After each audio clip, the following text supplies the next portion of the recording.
role-playing news. We aim to amuse and we aim to enthuse. And Morrus's Unofficial Tabletop RPG.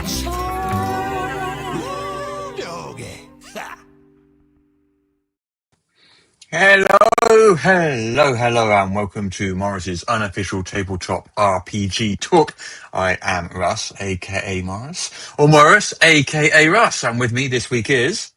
It's me, Jessica from EM Publishing. We are still without PJ, our usual third co-host, but they will return next week, so I will be back to having my usual hype person here to, you know...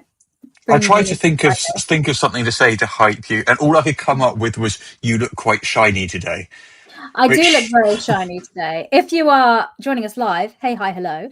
If you're listening to the podcast, you do have the option to join us and watch us live for the live video recording, which is on YouTube, Twitch, and Facebook every week, Friday, 2 p.m. BST or 9 a.m. Eastern. And if you're watching now, you'll see my lighting has made me really shiny today. I look like I'm made of like plastic or glass, and I don't know why. And we couldn't fix it before the stream happened, so this is how we live. Perhaps you've been replaced by an AI bot. That's exactly what's happened. Like a Blade Runner situation's going on. Yes, you're synthetic. The technology is not quite there to make human-looking skin. So. You're not quite human-looking. No, just uncanny valley vibes going on here. Yeah. But I will be more efficient. But because I'm generated by AI, I will sometimes confidently say a lie. So. And sometimes just kind of randomly glitch. Yeah, but I do that anyway. Fair. So before we dive into this week's news, we got a email from somebody. I mean, we often get emails, but we got an email from somebody who wasn't just promoting something, which was nice. Talking about a topic we discussed either last week or the week before, and this is from, I won't say his last name, but Jason sent us an email. Jason Momoa. Let's say yes. It is Jason Momoa. Yeah. Okay. Let's just pretend it is. It is in fact Aquaman and I can visualize. Yeah. So anyway, we were talking about Critical Role doing D&D for their next campaign rather than their own new game, Daggerheart. Campaign 4, which just went live yesterday. Campaign 4, yeah. And obviously there's loads of speculation, and Critical Role have gone out and done a whole load of interviews and talked about it publicly, and we covered all that. We covered all that last week or the week before or something, so we don't need to go into it again. But Jason sort of came up with a theory. Now, I'm going to caveat this with it's an interesting theory. I don't personally agree with it, but I thought, I'd share it anyway. I'd share it as a point of discussion. So Jason's a lawyer, a Dutch lawyer, in fact, and was talking about non-compete clauses in executive level kind of employees at companies like Hasbro, who both Chris Perkins and Jeremy Crawford are. Indeed. I mean, I've had one in a company, and I'm not even that high level. I worked somewhere when I was in board game manufacturing, and in my contract, I couldn't work at another competitor for at least a year after I'd left. It's quite common. Although, usually at higher levels. So definitely in technology companies, it's quite common, I think. Yeah, and that's why, because it was in manufacturing, so... Yeah. But anyway... So Chris Perkins and Jeremy Crawford obviously both left Wizards of the Coast and soon after joined Downton Press. And Jason's theory is that there would have been a non-compete clause in their contract with Hasbro. Now, obviously, we don't know whether there was or not, and there's no way to know. But obviously, they immediately started competing. And his theory is that, therefore, there was a deal made where Wizards would have agreed not to enforce the non-compete clause on condition that Critical Role do another season based on D&D. Now, as I said, I don't think that's the case. I think it's an interesting theory. Maybe it's true, but I don't think it's true. Yeah, it's an interesting theory. I think it's just the reasons that they've already said, and a big one was comfort of the GM, because this campaign would have been planned so far in advance. Brennan might not have been familiar with Daggerheart and been like, hey, I don't want to do a big public live streamed thing and do it wrong. So I imagine that is a big part of it. And also, as we know, as streamers in the TTRPG space, if something has the word Dungeons and Dragons in, you get so many more views and eyeballs on it. Yeah, by a factor of 100. Yeah. It's so I wasn't that surprised to see that's the case. But yeah, I mean, who knows? Yeah. But anyway, thank you for sharing the theory. Just because I don't personally think that's the case, I don't know. I've got no way of knowing what's going on behind the scenes at either of those companies. But thanks for it's nice when people write in and share their thoughts. But yeah, they're good to know. And if you're watching live and have thoughts, you can share them here, and we can do them in real time as well. But shall we move on? But as this is a news show and not just wild conspiracy theories on the internet. Yes, yeah. As he says, conspiracy theories on the internet. This could be a thing. Yes. No, that sounds unlikely to me. No, everything's true on the internet. But shall we talk about things that we know to be true and report this week's tabletop RPG news? Should we give that a go? Yeah, go on then. You feeling brave? No. Talk about actual news. You played Magic the Gathering, haven't you? Oh, I played Magic the Gathering a lot back in the day. Okay. I was really into it. I went to Pro Tour Qualifier and things, and this was like over a decade ago, but I was really into it, and I spent a lot of money. Every time a new set came out, I would buy a box of booster boxes, and that is, the big boxes they send to the stores, the retail versions that are full of booster packs. I would buy a whole one of them so I could go through to try and get everything I needed. Madness. And that was just my first wave. I was really into it. Yeah, but why? Why'd you say? Well, can you tell me anything about Lorwyn? The Magic the Gathering world of Lorwyn. I actually can't. This is a new world, isn't it? I don't know how new it is. What I do know is that there's going to be a D&D supplement based on it. Oh, there we go. Well, I'm not familiar with Lorwyn. That wasn't in when I was playing. Right. So no, I can't tell you about it. Sorry. Well, this is the Magic the Gathering plane is called Lorwyn Shadowmoor, and apparently one half of it is in perpetual day and one half of it is in perpetual night, or something along those lines. And this is going to be a digital expansion for D&D, released as part of the Forgotten Realms book, which slightly confuses me because I don't quite understand why it's part of the Forgotten Realms. I know how. So Lorwyn is being turned into a domain of delight, which is part of the Feywild, and that is accessible via Moonshae Isles, which is in the Forgotten Realms. So they're saying you can get to this place from the Forgotten Realms.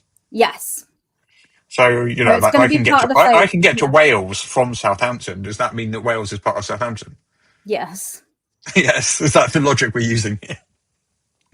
Yeah. Okay. Fair enough. Look, I didn't design this. I'm just telling you the news. This is the tie. You can access the Feywild via Moonshae Isles, which is in the Forgotten Realms, and Lorwyn is a domain in the Feywild. The artwork has a bit of a labyrinth vibe to me.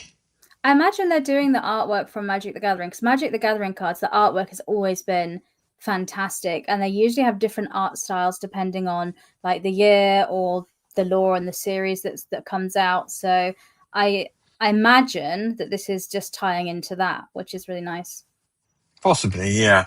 I mean, this digital. So this is going to be the third digital expansion coming with these Forgotten Realms books, which are coming later this year.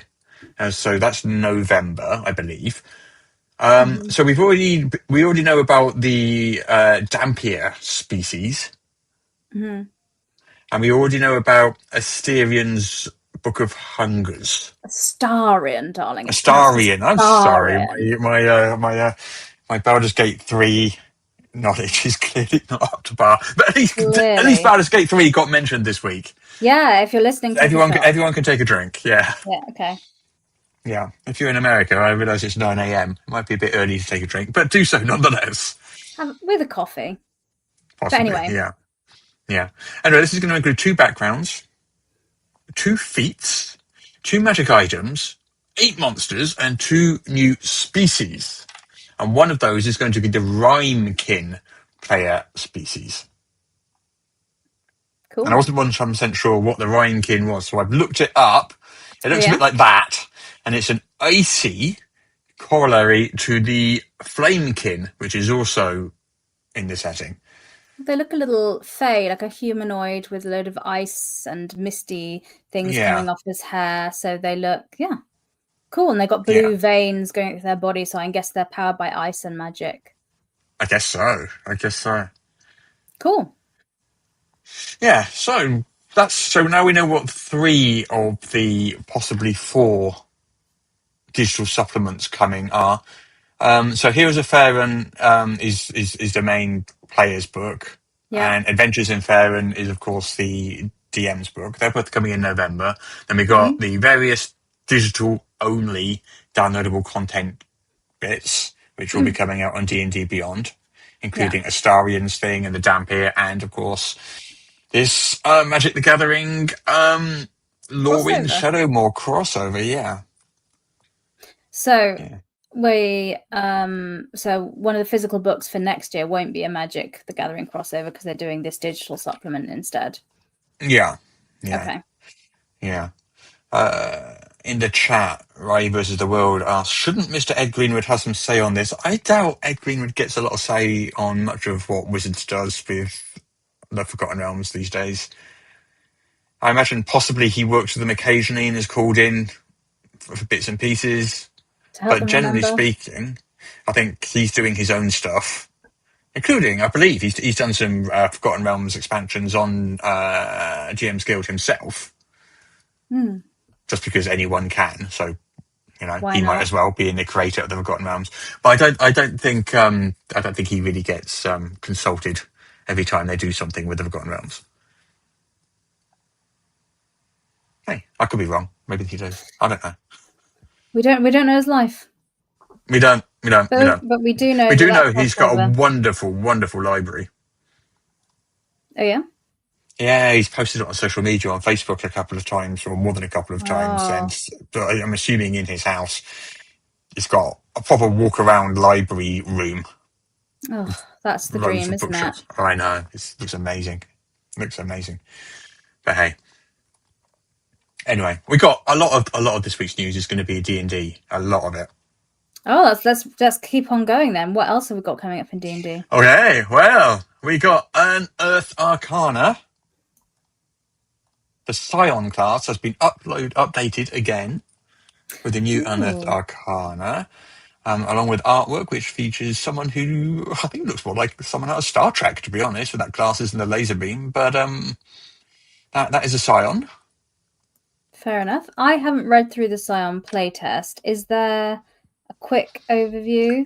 There is. So on D&D Beyond, there is a quick overview, and I can quickly go through some of it. So just the bullet points, because I know we've already seen the Psion class, so this is just another update tweaking it further. Well, this is another update. So they've been playing around with the Psion class for a year or two now. I mean, that makes sense. Psion classes are difficult to do because you want to make them distinct from magic and be their own thing, which is really hard to do in a fantasy setting. So I understand why they're taking their time with it.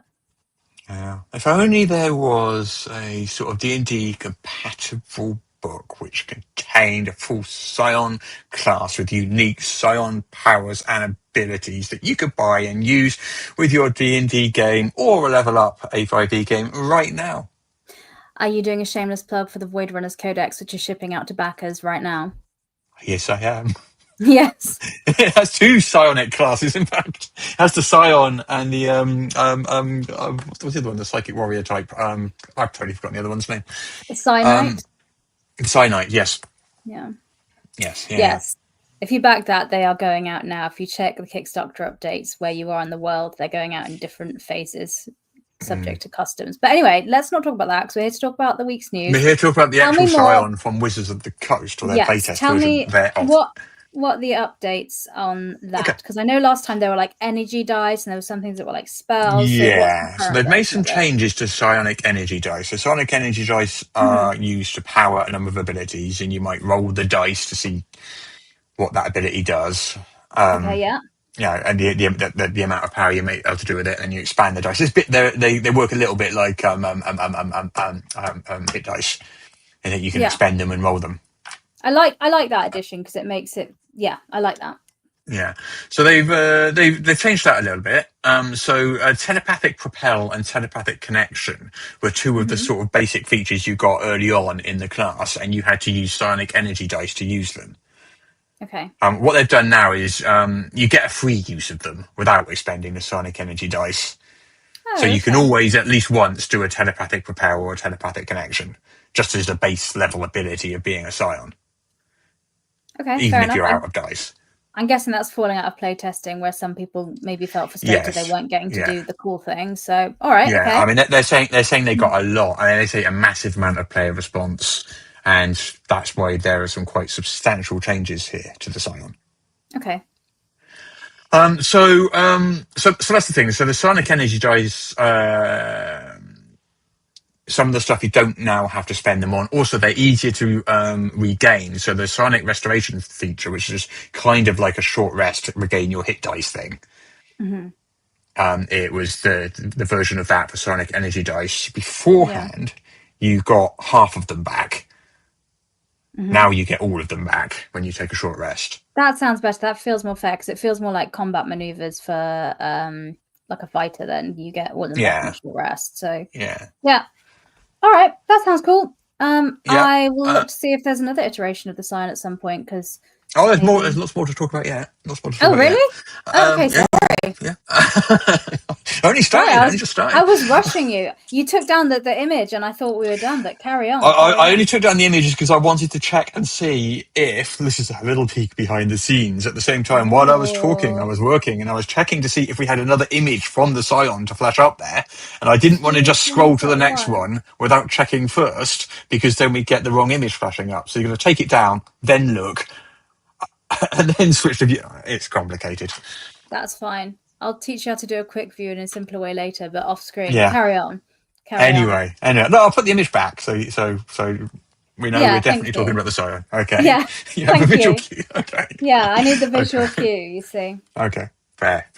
Right. So what else we got? So the psionic modes that was in the previous iteration. There was an attack mode and a defense mode, and the attack mode basically made your psionic attacks better, and your defense mode made your psionic defenses better.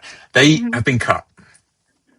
They are no longer there. Apparently, the feedback showed it added too much complexity, too much of a limited use feature that had to be tracked, and not enough benefit for that effort. Okay, fair enough.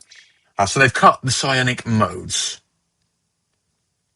But some of the elements of the psionic modes, which scored well, have been adapted into some of the new features. So apparently the psychonetic and telepath the options in those subclasses, some of those sort of attack and defense options have been folded into some of their features instead. Fair enough. So yeah, fair enough. I quite liked the look of the psionic modes, but I didn't actually play test the class, so I can't tell you how it played at the table. So it might be one of those things that looked quite good in text, and then when you actually get it to the table, it's just a little bit too fiddly, a little bit too much complexity, maybe. I don't know. And that in response to Damien's comments, he said psionics have always been fairly awful for D&D. And yeah, I think it's one of those things, like I said at the beginning, that's really hard to do in a fantasy setting well. So I understand. Yeah. But I think what the Scion still has a problem in my mind in that it uses spells. Yeah. Which is the thing that doesn't distinguish it enough from it makes it into just like the sorcerer's another type of spellcaster and a warlock is. One of them's got spell points, one of them's got spell slots, this one's got psionic energy dice, but they're all just ways of casting spells, plus a few other features, flavoured features. And I think that's the problem, that it is essentially a spellcaster.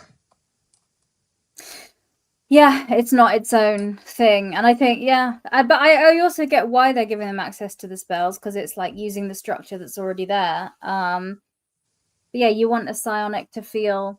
But I wouldn't go to D&D to play a psionic anyway, because I'd want that in a sci-fi setting. But that's kind of neither here nor there. But I think that's kind of a preference thing, I suppose. Yeah. I guess. I mean, I get people wanting different flavours of magic in their D&D. If you read different novels, fantasy novels, they all have vastly different flavours of magic in them. Yeah. And you want to be able to replicate that. And that is why I'm not so mad at the Warlock, Sorcerer, and Wizard, because that's the main difference for me is their relationship with magic. Like Wizards is an academic, Sorcerer's like, oh, it's innate within me, and Warlord is I have a magic sugar daddy. So you know, it is exactly that, magic sugar daddy. that's what it is. I'm not disagreeing with you. You're correct. That is exactly what it is. I know I'm correct. No one was what questioning me. But anyway, and the Psion is brain powered. Yeah, I mean, because I associate psionics with things like Babylon 5 and stuff like that, which are all, and Star Trek, where the Vulcans have psionic abilities and things like that. So they always have been sci-fi-esque in my mind. But I think it's important to remember that you're going back even as far as AD&D first edition, psionics were in there. It's not like a new thing. True. It's been baked into D&D for a very, very long time. Yeah. Admittedly, in first edition, it was more of an afterthought because it was in the appendix. But it wasn't a class. You had you could roll a D100, and if you rolled a 0/0, your character has psionic ability, which is kind of weird. So any character could have psionic ability just if you rolled 0/0 on D100. Yeah, I mean, someone in the comments has commented. Raya said that they had psionics in 3rd edition and 3.5, and the scions felt really overpowered. So is interested to see how they play in 5th edition, and hopes it's not just overpowered. Yeah, because that is no fun if one class is really overpowered. Yeah. It's not fun for anyone. Like I said, my preference is that it's sci-fi, but I don't have a problem with it being available in fantasy settings if that's what people want to do. But then I guess a lot of people use 5e for different settings. So some people say, I'm going to do a sci-fi themed game, but I'm going to use the 5e engine. So, and then you've got those tools there to do that. Yeah, I guess. Yeah. Just going back to the Psion itself then. So the Psion spell list itself has got a big update. It's just got access to a lot more spells with updated versions of spells from previous books, which it didn't have before in the playtest document. Oh, okay. So just the spell list has gotten bigger. Nice. And also there's some brand new spells that have been added as well. 7 of them. I don't have them in front of me, unfortunately, but there are 7 brand new spells that have been added to this list also. And then we've got some changes to the 3 subclasses, the Metamorph, the Psychonetic, and the Telepath. Oh, they've all got updates as well. That makes sense. They've all got updates as well, yeah. Yeah, like the Psychonetic has a feature at level 3 called Stronger Telekinesis. And basically, it can use Mage Hand, which obviously is a spell, cantrip, but at a longer range and can carry up to 20 pounds. So basically, it's enhancing the sort of telekinetic spells that it can use. Okay. The Telepath has a greater basic range of telepathy and things like that, abilities like telepathic distraction and things. So they've all had various tweaks and additions. So the changes to the Psion have been quite significant, I think. Mm-hmm. It's not tweaks of this here. It's quite a substantial redesign. Yeah.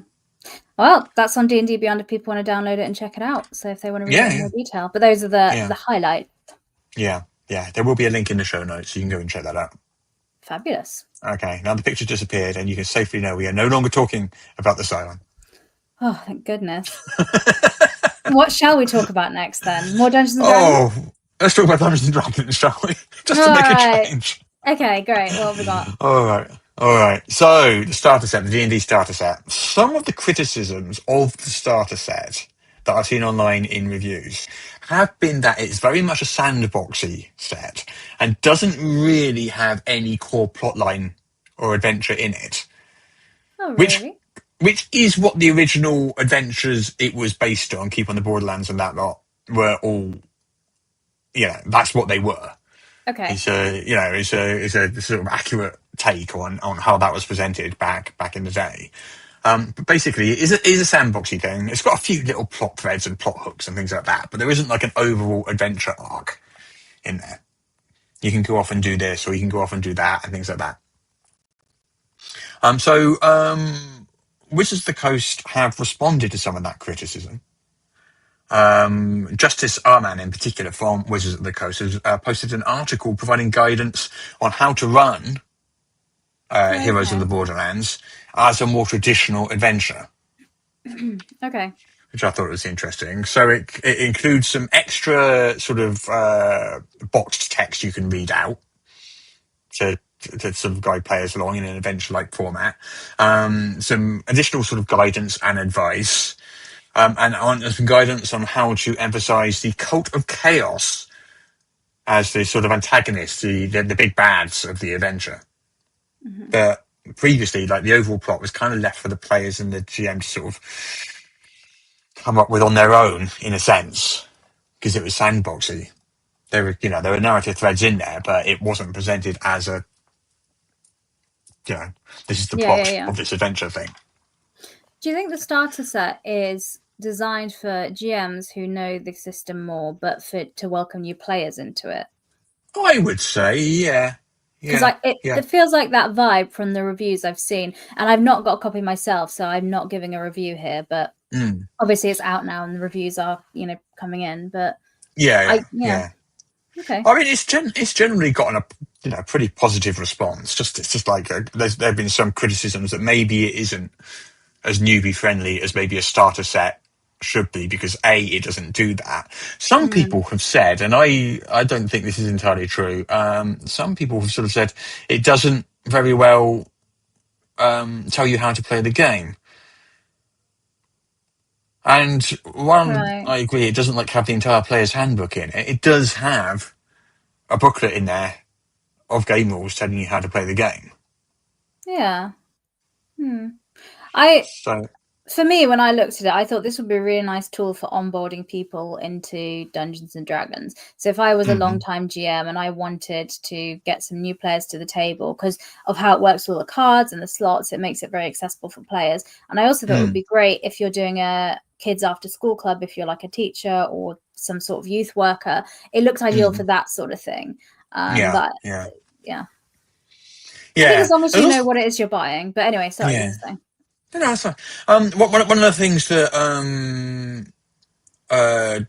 this article does is it kind of presents like a sort of 8-point timeline on how to run it as a plot strand with some box sets designed to sort of link and pull people in from one bit of that timeline to the next. So number 1 is like set the scene, and it's got some box sets, and it says number 2, start with the wilderness booklets, begin in region 1, do this, run these encounters.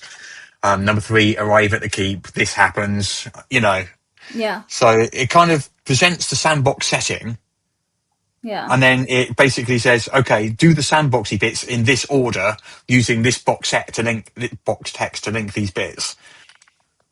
And then you've kind of got a plot-like adventure. I think that's the best way. I don't know if I described it very well there. That's the best. That's kind of how it's presented. What you said made sense to me. So yeah, fair enough. All right, well, that's good. I mean, the bit of feedback some people have given, they've responded to and given more tools to people to help them out. Fair enough. Sounds good. Yeah, absolutely. Right, so that was D&D. What should we do next? More D&D. Let's do some more D&D. All right, then. So last week, we talked about how much D&D stuff there was. Oh, yeah, we went through all that interesting data about all the different editions and how many different books there were officially from TSR and Wizards of the Coast, not third party. Yeah. Do you have more data for me? I do. So this is based on an article on EN World by Echo Hawk, who does a lot of D&D collectors series type articles and dives into these things in great detail. Has basically collected pretty much every D&D product and catalogued every D&D product ever, and knows all of this backwards. And obviously likes making graphs and spreadsheets. So who doesn't? A perfect storm. And last week we talked about how many products each D&D edition had produced. And we sort of saw very clearly on those graphs that D&D second edition was by far the most prolific edition when it came to D&D products, and D&D 5th edition was surprisingly low at only like 6% or something. Very, very low. I was completely surprised because you asked me to guess which one was the most, and I said 5th edition, and I couldn't have been more wrong. You couldn't have been. No. Yeah. Well, the next section we got, Echo Hawk has written a second article And there's going to be a third one next week as well. This is quite a good little ongoing segment we can do at the moment. So this second one is all about the settings, the D&D settings over the years. Okay. Of which there have been many. Indeed. Yes, yeah. So basically exactly the same approach, looking at how many products have been brought out for each one, how much they cost, the page counts, all this sort of stuff to work out what is the most, not the most popular setting, because that's sales figures, but the most supported, I guess, setting. Yeah. So this is D&D Part 2 settings. And it points out initially that the number of official D&D settings depends on who you ask. If you go to Wikipedia, it says there's 27. Right. If you go to the Paizo, which is an online D&D community, there's apparently 48. So is this because they're using different definitions of what setting means? Yes. Or why? Yeah. Okay. Yeah. I mean, some of them, for example, is a subsetting within the Forgotten Realms, another setting, or is that just the Forgotten Realms? Okay. So who knows? Who knows? But what we're doing here is, although there's a lot of them, and some of them are quite small, like Jackandor and things like that. Echo Hawk is brought it down to like the 12 biggest ones. Okay. Over the years, just to make this manageable. I mean, so I 12 biggest settings. I recognize a lot of those old settings, and I have never even played a lot of the old ones. So yeah. Well, here we've got Greyhawk. We have Yeah, Dragonlance, my favourite. I have played that. The Forgotten Realms. God, no, that can't be popular. No, I can't think there'll be many products for that. Spelljammer. Yeah, we've got Ravenloft. We've got we got Dark Sun. Are they planning on returning to Dark Sun? We had that. We think they are. That's what a lot of this. Yeah. We speculated. That's the one. Yeah. Okay. The Psionics and Arcana, because Psionics is a feature of Dark Sun. So that was very much a hint towards Dark Sun. And there was another Unearthed Arcana recently, which had the Defiling Magic, if you remember. Yeah, but they haven't sort of environmental stuff. Got it. I'm back on track. They haven't actually announced it, but we are with context clues. Yeah, we're pretty sure Dark Sun's coming next year.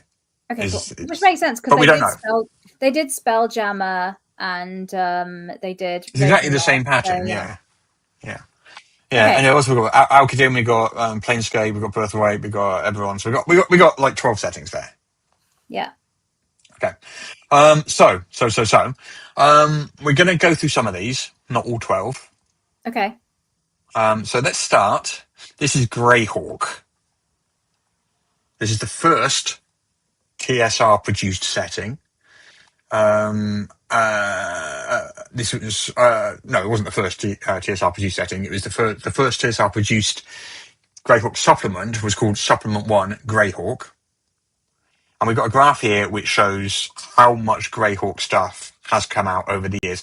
What's interesting about these graphs is you can see where the big gaps are and when they were produced. Yeah.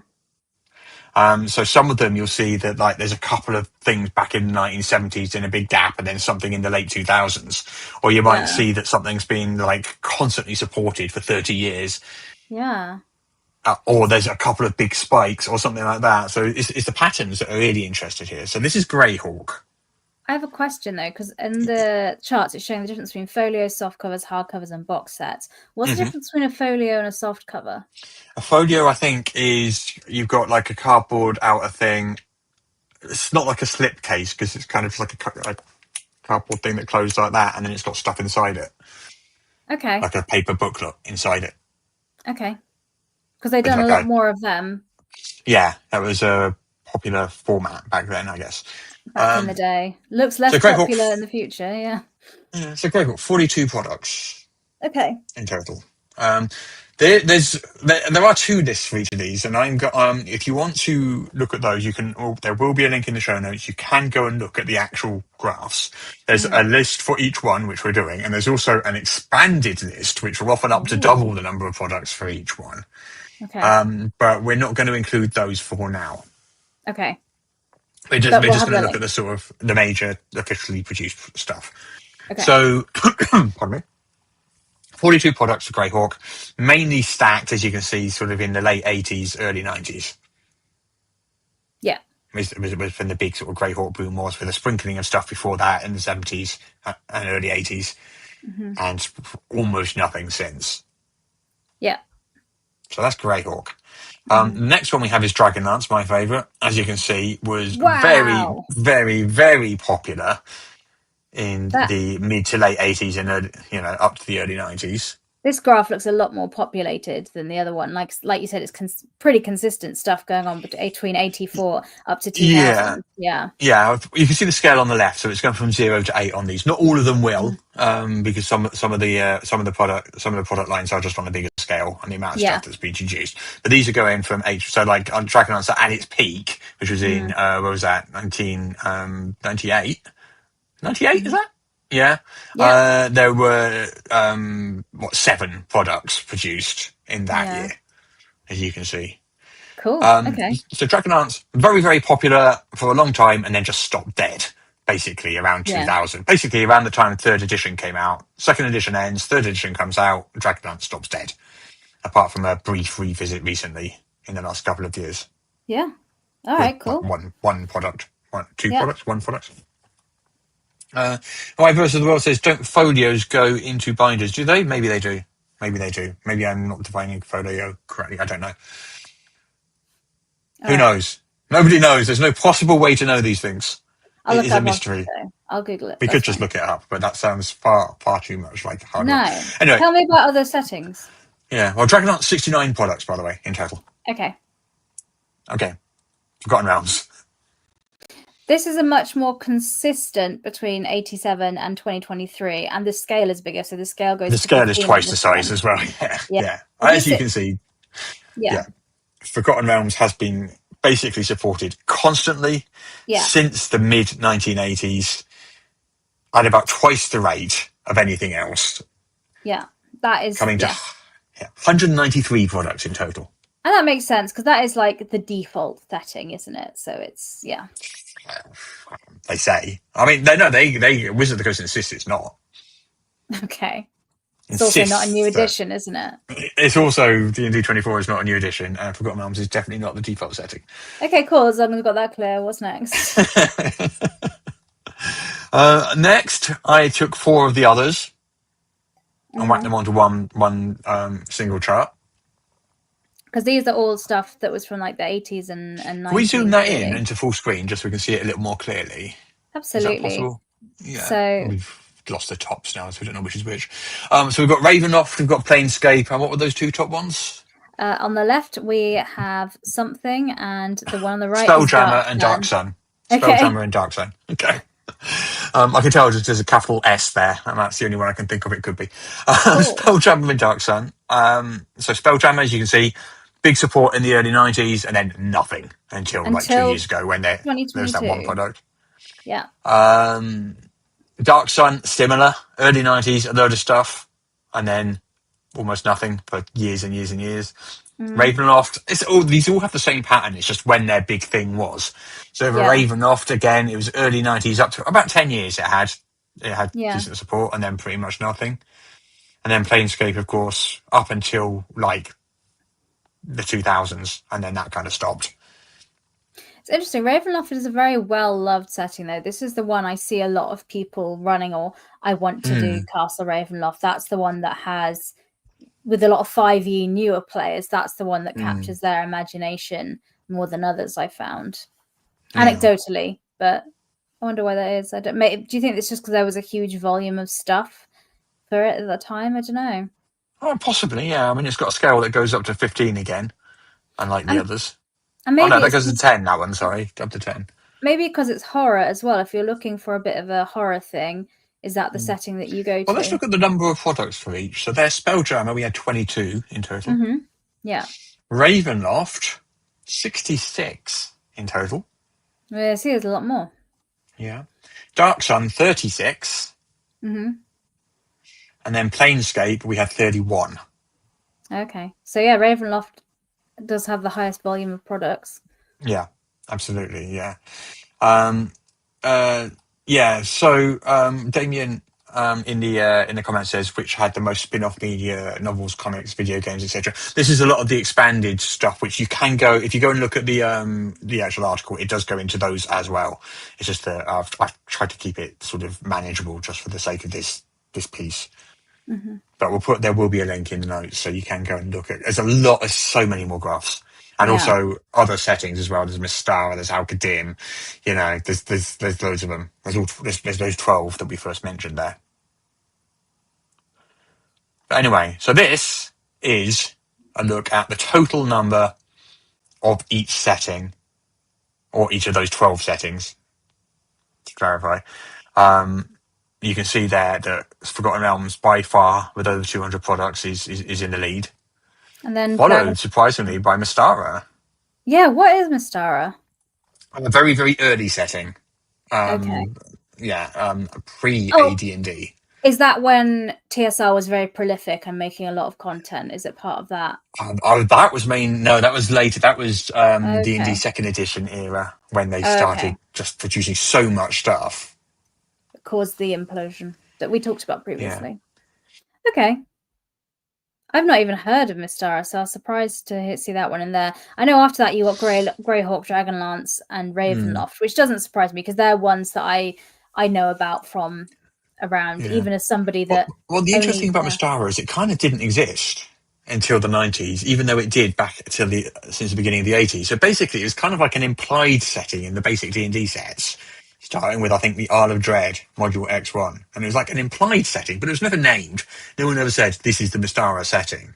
It's just that a lot of these like basic D&D products are all kind of linked together.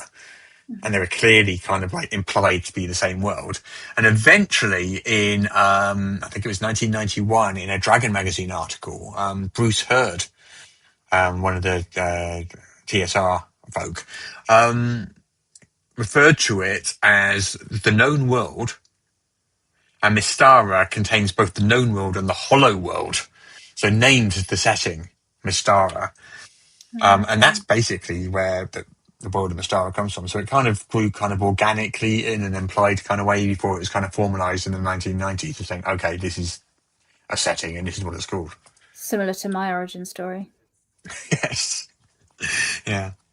So that's interesting. So we start with Forgotten Realms, Mystara is the second, and then Ravenloft and Dragonlance look pretty similar there. Yeah. And they're ones I'm familiar with, so that doesn't surprise me. Because even as somebody that I have only ever played Dungeons & Dragons 5th edition, because my journey into tabletop RPGs didn't start with D&D, so I kind of missed a lot. Yeah. So I mean, I love these articles that Echo Hawk does. Someone on YouTube says that they disagree with our last segment on this, and I've tried to sort of drill down and find out what it is they disagree with, because basically it's just counting and some numbers and some graphs.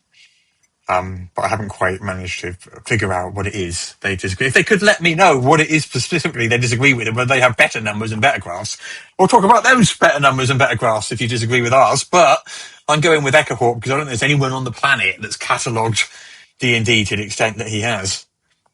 Well, we shall see. Except for this person on YouTube who clearly has as well, but is not sharing this information, just saying that ours is wrong.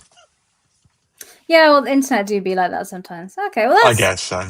I do love a bit of data from the hobby, so it's great those articles are up and to have a deep dive read through them. But those initial figures are interesting, so thanks for sharing. Yeah, and like I say, you totally, please do go to the article and read it, because we can only scratch the surface as a new segment here. We could literally talk about that for an hour on its own quite easily. But basically, it would be an hour of us reciting numbers and looking at graphs, and I don't think that's the most entertaining thing in the world. That's not everyone's idea of entertainment. I'm sure there are some people that like the idea of that, but perhaps not everybody. Yeah. Well, we'll have another one coming out next week. We'll have another one from Echo Hawk coming out next week. He's actually written it, and I've seen it, but we'll save that to next week. I'm loving this series, so. Yeah, someone said, I'm sure they're in denial of how much they've spent on D&D over the years. No, I don't think they are, because they've calculated that as well, so they know the exact figure. We did cover the cost last week, yes. Yes, so that is in last week. That was actually quite scary. Yeah, it done it, by addition. So if you're wanting to know the cost, that is in the first article we talked about last week. Yeah, well, But next anyway. week we'll be looking at magazines, just as a clue, as a hint as to what next week is. We're looking at Ooh, magazines next week. lovely. Love that. All right. But what is Okay. next in the TTRPG Well, news? we've been talking about D&D, so what should we talk about next? This is something vaguely linked to D&D. Very linked to D&D, I think. Is it? I might not be seeing the thing you're doing then. What are you doing? Oh yeah, okay. Okay, so Gary Gygax, co-creator of D&D back in Mm-hmm. 1974, along with Dave Arneson, Mm-hmm. died, a while back, 2008, I think it Mm-hmm. was. I can't remember what year it was exactly, but died a while back. Back at the time, his widow, Gail Gygax, started a Gygax Memorial Fund. And the Okay. idea was in their hometown of Lake Geneva in the US, they wanted to create a memorial, a statue, if you like, for Gary Yeah. Gygax, for gamers from around the world to come and visit and look at the statue of Gary Gygax. And they've had various fundraising efforts over the years, and they've sort of like been trying to get this off the ground with the local government and the local authorities there. Yeah. To little avail. And it's been years now. It's been, 20 odd years or something now, coming up to, that this has been going on. So it was 2008. There was a spot in Library Park, which is a spot that Gary Gygax apparently liked an awful lot and sort of always said that's where he would like a memorial to be. Okay. And originally the memorial was just going to be a statue of him, I believe. Mm-hmm. Back at the time. This has evolved somewhat, and now there is a crowdfunder, a Kickstarter that's literally just launched this week. Oh, okay. With a very, very high $150,000 target, in order to make the Gygax Memorial table in that spot. It does look like a cool concept because I can see the drawing here. And for people listening, it is a table with benches either side, so people could sit there. And at the end, there is a statue of Gary Gygax sat in a chair, so it'll be like you're playing with him. Yeah. So on the top there, you've got like a bronze sculpted map, which is gridded to miniature scale. Mm-hmm. The idea is that people can literally come and sit in the park at that table and play D&D, and they're going to, because that's a map of an early D&D dungeon. They're going to write a whole bunch of different adventures to go with that map, so you can go and revisit this sculpture at different times and play basically a different adventure. When I say adventure, nice. just they're gonna stock the rooms differently because it's a dungeon crawl. Sure, obviously. like Hero Quest. Yeah, like Hero Quest. So this comes in various stages. So the basic monument, 150 grand they need, is just for the table and benches. So it won't have the bronze sculpture, it won't have the throne at the end, and it won't have the Gygax statue. So that's the basic level. If they get 250 grand, they add the throne at the end, which I guess is where a DM could then sit. However, at 500 grand, the DM can no longer sit there because they're going to install Gary Gygax into that throne in a bronze sculpture. And then at nearly $1 million, $925,000, they're going to add that bronze dungeon map on top. That's a lot of money to do this. I have no idea how much doing stuff like this costs. It's not my area of expertise, but they do talk on the Kickstarter page about getting the best granite in the world, which is, of course, American, because, why would the best granite in the world not be?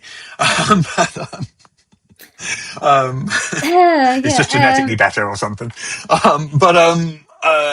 It does because you get sculptures. It needs planning permission. It needs apparently things like maintenance, even security to protect it from vandalism. It will require constant maintenance. The sculptures to do all this, all the different bits come up to a lot of money. The granite itself and the bronze itself costs a lot. So they've broken down the costs. They're being fairly transparent. Oh, I'm sure it's true. I wouldn't, if somebody said guess how much this cost to make, that wouldn't have been my guess. But then I'm not good at guessing things because I also thought the most products were in 5th edition and I was wrong about that last week. So that is true. That is true. What do I know? Not a lot. All right, how about this? Guess how many pigeons there are in Hampshire. You don't know that though. Maybe I do. You don't. How do you know I don't? I'm really confident about that. So anyway, so the crowdfund is launched today. There are 9. There are 9 pigeons in Hampshire. I counted them all. Cool. So how is the crowdfunder doing on day 1 on the launch? Yeah, that's the sad bit. It's not doing as well as you might hope. So it's into day 3 now. Oh, okay. It launched on Wednesday. Mm-hmm. It's now Friday. It has made $31,000. Okay. And they need how much? 150 for the minimum thing. Oh, okay. Ooh. So, if it does make the 150, it's going to be close, unless they have a couple of really, really big. And there is a chance with something like this, you might get a couple of really, really big investors. Because originally, and this is going back a bit, so looking into the history of this, this isn't the first time they've tried to do this. Back in 2012, they raised, I think it was like 175k or something for the original statue. And we've got a picture on. There'll be a link in the show notes again to a sort of a more detailed breakdown of this. But back in 2012, they raised about 175k, but a lot of that was from one very generous donor. Okay. And when they sort of like went into 10 years of kind of like logistical problems of getting planning permission and and things like that, and getting approval from the local authorities, in the end they ended up kind of returning the bulk of that donation back to that donor. Okay. So there's a chance that that donor might come along and go, okay, here's the 175 grand again. Okay, that's your initial 150 done, sorted. That's true. That is possible. Although I would note that Kickstarter itself will not allow donations, pledges of larger than 10,000. So he can't do it via Kickstarter, which means it can't contribute towards the Kickstarter goal, which means even if he comes along and donates 150,000, if the Kickstarter itself still only makes 100,000, they'll get nothing from the Kickstarter. Oh, yeah. If his donation is made separately, but he can't donate more than 10,000 via Kickstarter. So I don't know how that will work. It's going to be tight whether or not they make it anyway. I don't know. I mean, I wish it's a them nice luck. idea. I like the concept of it being a statue, but it actually being a gaming table that you can sit at and play games. Because I feel I like that idea. More, yeah, it's interactive. There's more a spirit of what he was about, which is playing the game. So I think the concept's a really good tribute to somebody. Yeah. Yeah. I feel like kind of like they should have like another throne with Dave Arneson at the other end of the table, though. Yeah, that does make Although sense. I guess it is partly a family thing as well, and Gail Gygax made it for her late husband, so I suppose partly it's that. But from the sort of memorial of, it's a Gygax memorial statue. It is. It's not a D&D. Yeah, it's not a D&D history space. Yeah. Because if that was the case, then Wizards of the Coast should be paying for it and making it a thing anyway. But yeah. That would be nice if they donated, but I don't know if they will. I mean, what is interesting is apparently you can write this off as a charitable donation. I don't understand why it's charitable. If the organisation that's building the thing is registered as a charity. No, I understand why it's technically charitable. I mean, sort of more kind of like philosophically, more kind of what's charitable about it. It doesn't go to help starving children or anything, does it? That's a different conversation, though. Yeah, it's basically it's a monument. It's entertainment essentially. I mean, for various values of entertainment, but it's like a picture or a sculpture. It is a sculpture. But hey, if it works, if that helps, if that gets people to donate because they can write off part of it as a charitable donation, then fine, cool, go for it. Have at it, yeah. And they have done other things. I don't want to mention they made a park bench. They've got permanent exhibits at the Lake Geneva Library and the Lake Geneva Museum. Mm-hmm. And you can go onto the website, and they do provide a full account of the fund's activities and fundraising efforts over the years. I think if you're on the periphery of this stuff, you kind of remember that Gail Gygax was trying to raise money ages ago, and she raised a bit, and then nothing's happened, and then this has popped up. But if you do go to their website, you will see that they have been doing stuff constantly for the last, 20 years, almost, not quite 20, but 18 years. Yeah, well, best of luck to them. If people are interested, links in the show notes if you want to go and have a look and support. Would you, I mean, obviously you wouldn't pay thousands in plane flights to go and do it, but if it was kind of logistically feasible, if it was like more closer to you, would you go and sit and play a game at that table just for the... Yeah, I think it's a really nice... Yeah, I think it's a nice... Yeah.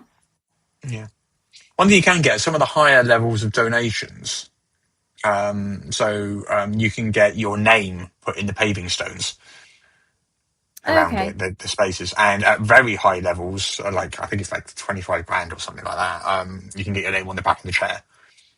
Oh wow! But in order to get those ones, you've got to do it separately to the Kickstarter. All right. I wonder if companies are going to do that.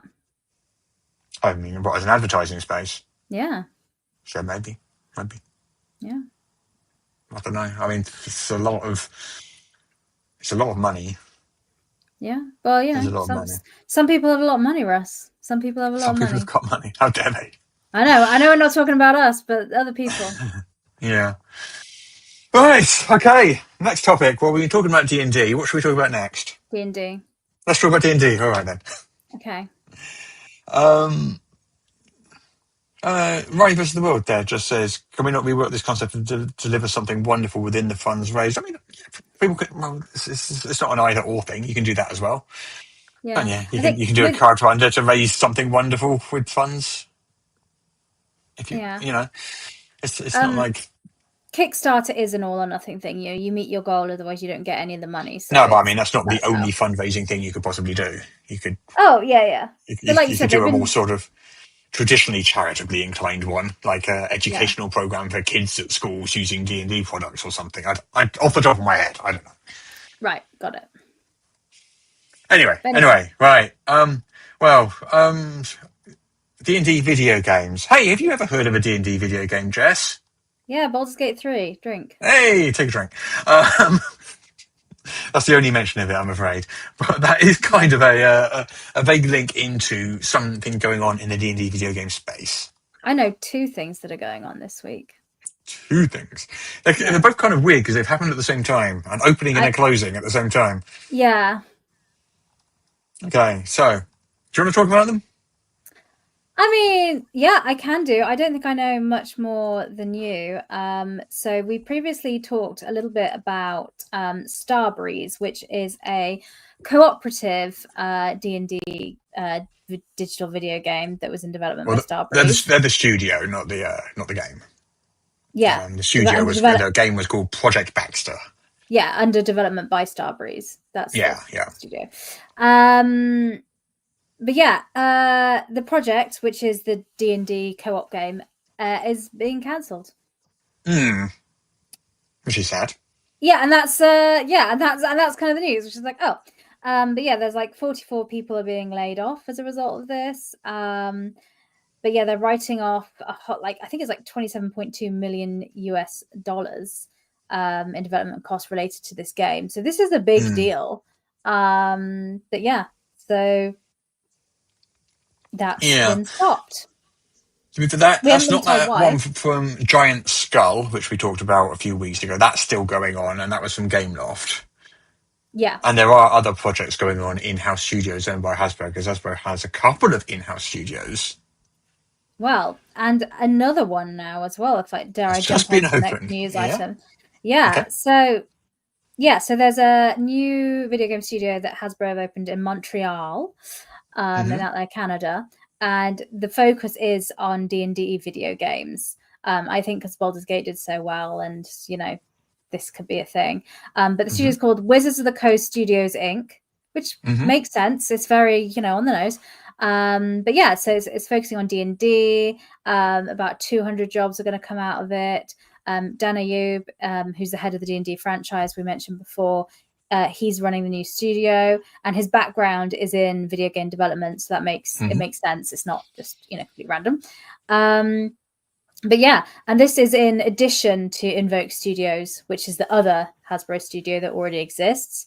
So this isn't like taking it over or anything like that. It's going to be right next door to it as well, apparently. They're going to be neighbors. So I guess there's going to be some collaboration. But yeah, so obviously people are speculating Baldur's Gate 4, because the Giant Skull project has been said it's not Baldur's Gate 4 because it's a first person sort of, so it's a different thing. But yeah, maybe this is to do the development of Baldur's Gate 4 in-house. Maybe.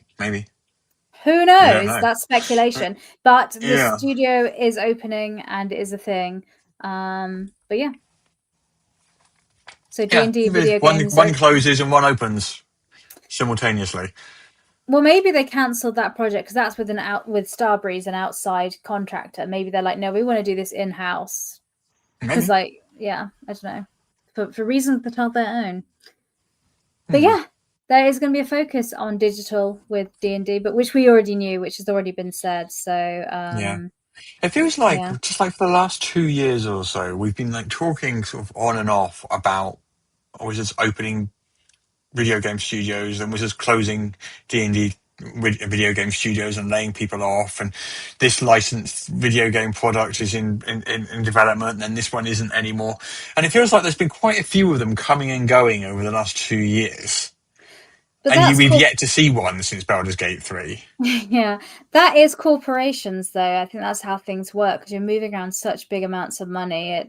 It do be like that. And in fairness, in video games, video game development timelines are really long, so Yeah. I mean, it might be because there's been so many of them. I'm just kind of thinking it's like in 2 years, and there's suddenly going to be like 7 different D&D video games coming out in 2027 all at the same time. I'm sure they'll stagger it. They'll make a plan. They won't. Yeah, because I'm still playing Baldur's Gate 3. 2 years later, I'm still not done. It's weaning off though. Actually, I don't think I've played for about 3 weeks now because I was away. Wow. Yeah. Did you miss it? Did you have withdrawal symptoms? I haven't had major withdrawals, no. I've been pretty good, although my partner is away on work, traveling for work all of next week. So I'm going to have the house to myself. So in the evenings, I might just be playing video games because I'm not going to have any social obligations in my house. So maybe I'll go back to it then. We shall see.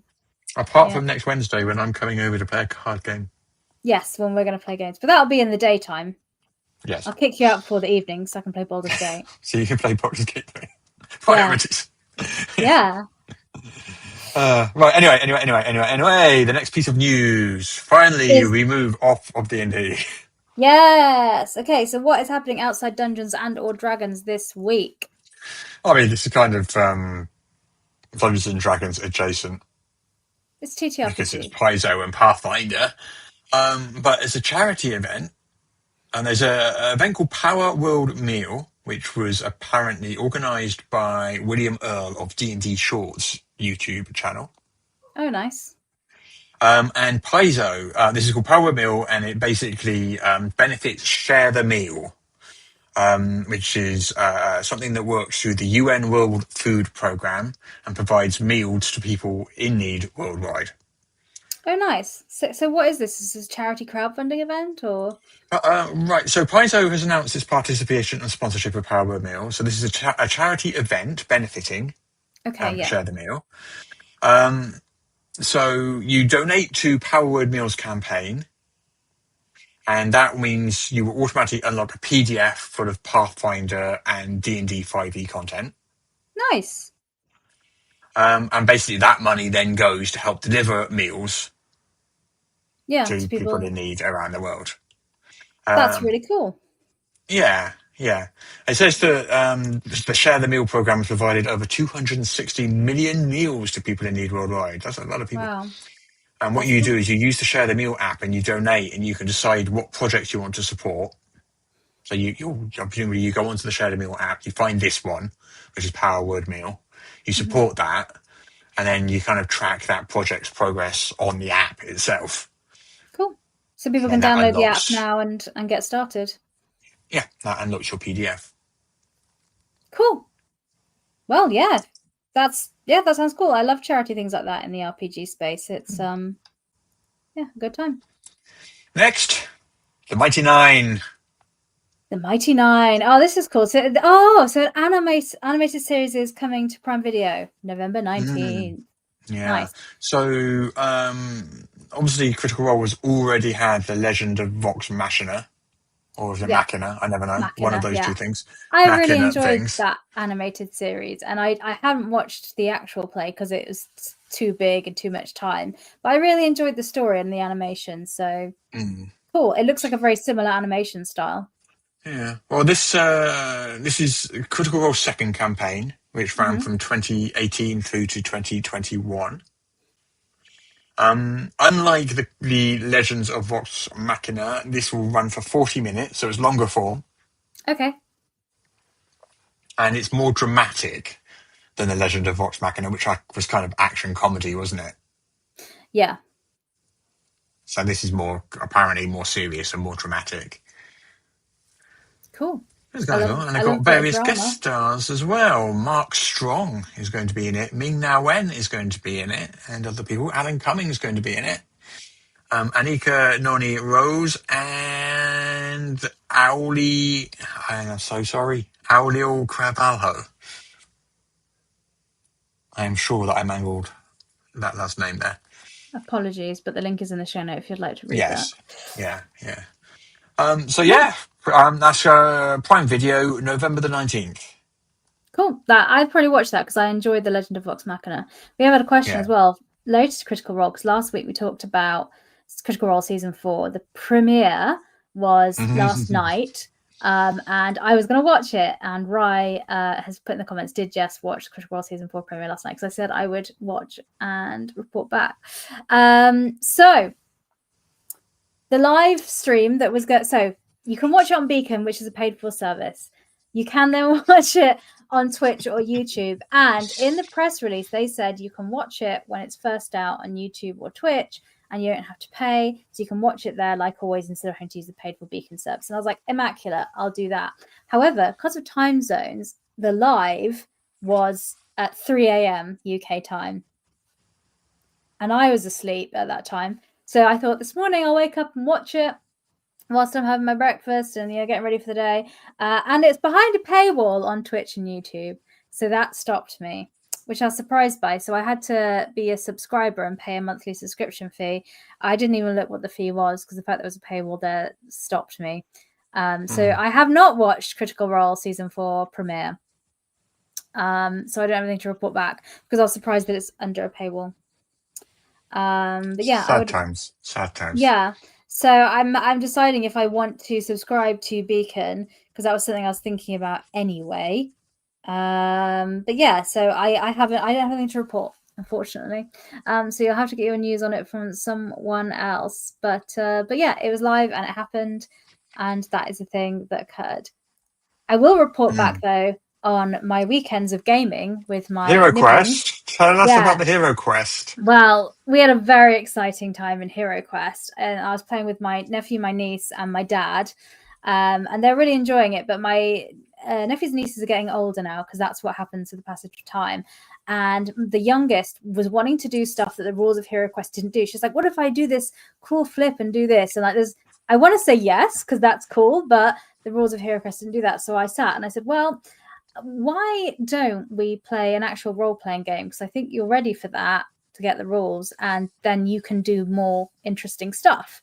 And so they said yes. So we finished the game of Hero Quest, and then we went and made some D&D characters for them. We translated them, and then we carried on the campaign playing D&D. So it was my nieces and my 70-year-old father's first ever Dungeons and Dragons game on Saturday that we played through. That went really well. And I cheated a bit because I used the Level Up A5E starter set, the Valley of Misfortune adventure for them to I shoehorned that into the existing campaign for them to play. So I had that ready. And yeah, they had a really great time. So yeah, and my dad had a great time as well. So your first Dungeons and Dragons game can occur even when you're 70 years old. So just so you know. Right, so surely Beacon subscription is a justifiable business expense. Well, yes, but we are the business, so we're justifying it to ourselves. It's not like we have to go to someone and persuade them. It's us. Yeah. But anyway, so yeah, my weekend went really well. They enjoyed playing Hero Quest, but now I think they've got to a point where they're old enough where they want to do more interesting stuff with their characters. And this campaign that we've been running in Hero Quest has been lasting about 2 years now. So it's moved into Dungeons and Dragons, and so they're going from there. Marvin wants to play Hero Quest. Well, yeah, sure. I think it's about his level. So yeah. Well, what does that count? Eating the scenery and eating the little models. But that is my weekly update of what happened. And this weekend, I'm playing more games. I've got my Warhammer fantasy game tonight, which has been so close to the end for most of this year. We're finishing off the Enemy Within campaign, and then I've got session 0 for my Iron Kingdoms campaign on Sunday, so I'm looking forward to both of those. And that's the Okay, Jess Marvin, update. can you get off me now, please? I'm being mauled by a dog live on the stream. But do we have any other news for this week before we depart? Yes, we have one more piece. Okay. The $1 Million Kickstarter Club. Ooh, who's joining? It's been a while, actually. It's been a couple of months, I think, 2 or 3 months since the last one. Yeah. There was a couple that I was surprised, like the Daggerheart Cards Kickstarter. I thought was going to do incredibly well, and it is doing incredibly well, but it's not doing $1 million well. Yeah. But this one is. This is called Ooh. Fabula Ultima, Ultima. and it's based on Japanese role-playing games. I think basically it's the Final Fantasy role-playing game with the serial numbers kind of. I have this. I haven't played it, but I have it, and I gave it as a gift to a friend of mine because it was exactly their thing. I've not got it to table, but I've heard great things about it, and people that have played it have given fantastic reviews. So yeah, Fabula Ultima, cool. Yeah, I mean it's gone past $1 million now. It's a £788,000, which is well over $1 million, or so 904,000 euros. If I click on the little currency thing, I can't see what it is in dollars exactly, but it's well over $1 million now.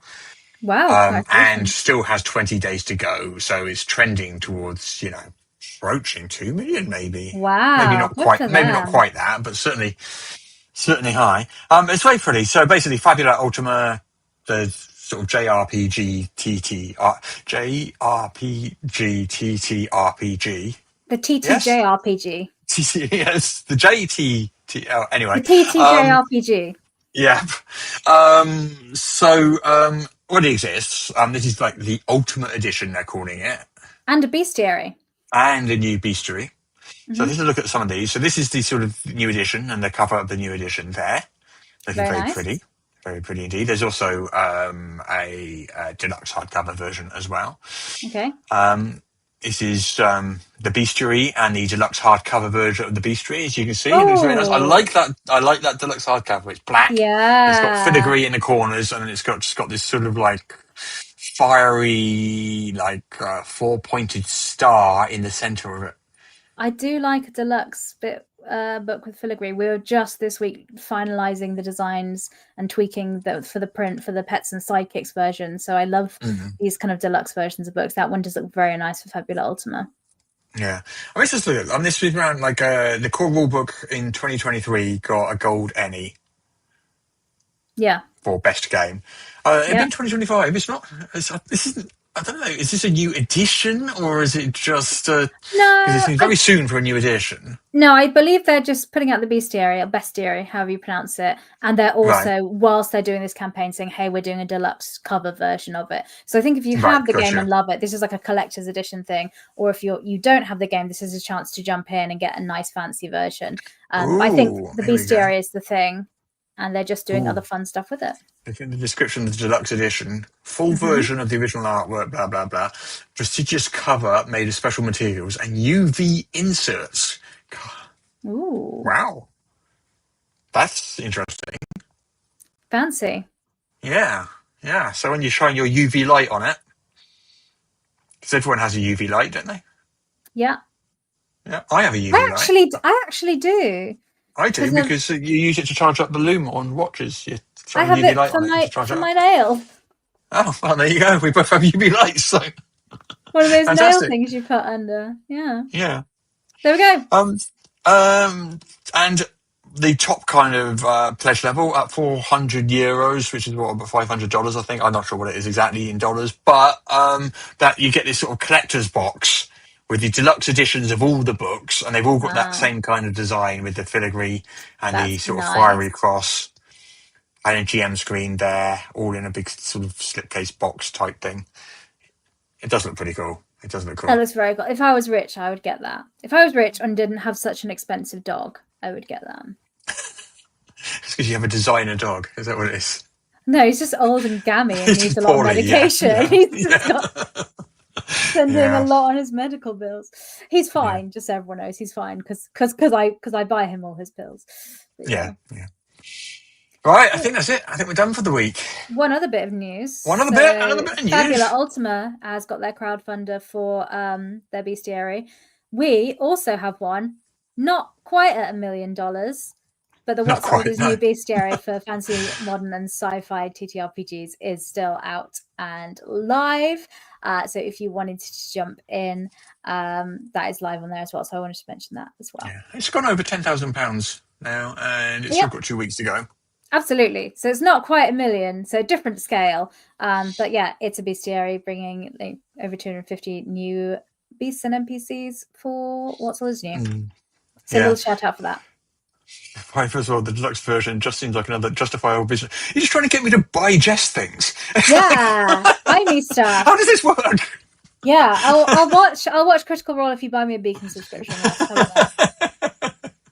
Yeah. Right, and right, first of all, also asked, are we at offset printing yet on the What Sort of New Bestiary? We have not met. What numbers are on that yet? No, we haven't met that stretch goal yet. So no. Fingers crossed, though. Fingers crossed. Yes. If you go to the Kickstarter page, there'll be more info on there. Yeah. All right, I think now we really are done. We are really done. Thank you very much, everyone. Okay. We'll be back Thank you for next joining week. us, yes. We'll have a PJ next week as well. Yep. Back. The dynamic trio will be back. Indeed. Fighting crime, taking names and kicking ass as usual. As we do. And we will be live recording on Twitch, YouTube and Facebook, 2 p.m. BST or 9 a.m. Eastern. So you can join us there if you'd like to get involved. All right. Goodbye, everyone. See you next week. Bye-bye. Bye-bye. Send us letters and messages on YouTube and letters and stuff. We're lonely. Not actual letters. You don't have to handwrite. Well, you can if you want, but emails and comments are fine. Thank you. Bye-bye. Bye-bye. All the tabletop role-playing news. We aim to amuse and we aim to enthuse. And Morrus is unofficial tabletop RPG.